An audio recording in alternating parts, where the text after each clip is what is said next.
ঈদের দিন অনুষ্ঠান করতে, কিন্তু আপনারা আমাদেরকে বাধ্য করবেন না। ঈদ উল ফিতরের আর মাত্র কয়েকদিন বাকি। বেশিরভাগ মানুষ যখন ঈদ উদযাপনের প্রস্তুতি নিচ্ছেন, তখন অনেক শ্রমিক রাস্তায় নামতে বাধ্য হচ্ছেন। বিশেষ করে এখনও বকেয়া মজুরি এবং ঈদ বোনাসের দাবিতে বিক্ষোভ করতে হচ্ছে পোশাক শ্রমিকদের। গত কয়েকদিন ধরে শ্রমভবনের সামনে অবস্থান কর্মসূচি পালন করছে 3 মাসের বকেয়া মজুরি না পাওয়া শ্রমিকরা।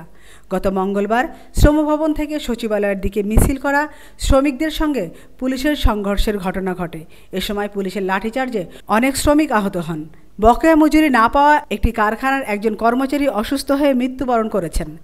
জুলাই আন্দোলনে বিপুল সংখ্যক শ্রমিক অংশগ্রহণ করেছিলেন। তাদের অনেকেই আশা করেছিল এই অবিচারের প্রবণতা হয়তো দূরীভূত হবে, কিন্তু বাস্তবে সেই পুরনো অভ্যাস ও অবিচারগুলি আরও প্রবলভাবে জারি হয়েছে। আগের মতোই শ্রমিকদের সমস্যাগুলো সমাধানে এখনও কোনো প্রতিষ্ঠান ব্যবস্থা নেয়নি, যার ফলে শ্রমিকরা বারবার রাস্তায় নেমে আসতে বাধ্য হচ্ছেন এবং তাদের উপর নির্বিচারে হামলা, লাঠিচার্জ অব্যাহত রয়েছে বলে জানান আন্দোলনরত শ্রমিকরা। তাদের দাবি, ঈদের আগে বেতন বোনাস না নিয়ে শ্রমভবনের সামনে থেকে ঘরে ফিরে যাবেন না।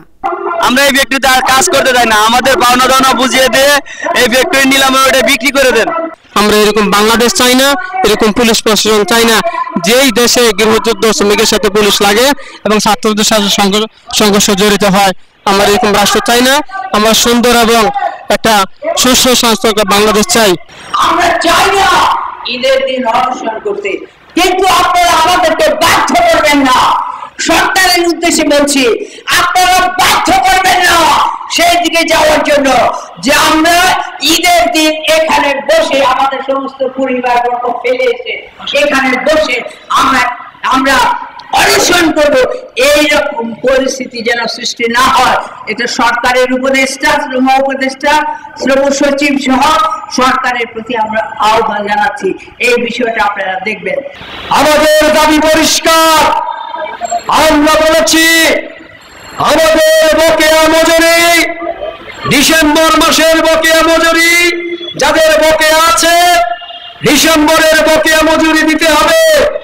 যাদের জানুয়ারি ফেব্রুয়ারির বকেয়া আছে, তাদের জানুয়ারি ফেব্রুয়ারির বকেয়া মজুরি পরিশোধ করতে হবে। আমাদেরকে আমাদের ঈদ বোনাস দিতে হবে, আমাদেরকে আমাদের ছুটির টাকা দিতে হবে, খোরাকির টাকা দিতে হবে, দিতে হবে চলতি মাসের টাকা।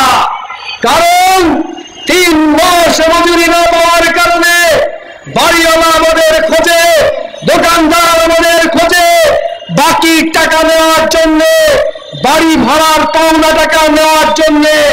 টাকা না নিয়ে আমাদের ঘরে ফেরার উপায় নাই। যদি সরকার আমাদের টাকা পাওয়ার ব্যবস্থা করে, আমরা খুশি মনে বাড়ি ফিরে যাব।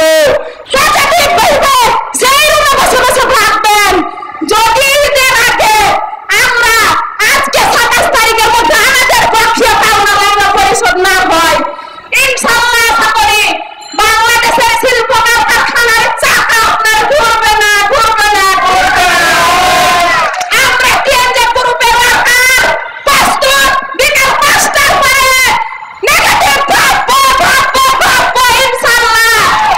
অতএব আজকের মধ্যে বিকাল 5টার মধ্যে বকেয়া পাওনা আমরা সব পরিশোধ করার সুযোগ করে দেবেন আপনি। আমিনা ইসলাম, আজকের সংবাদ।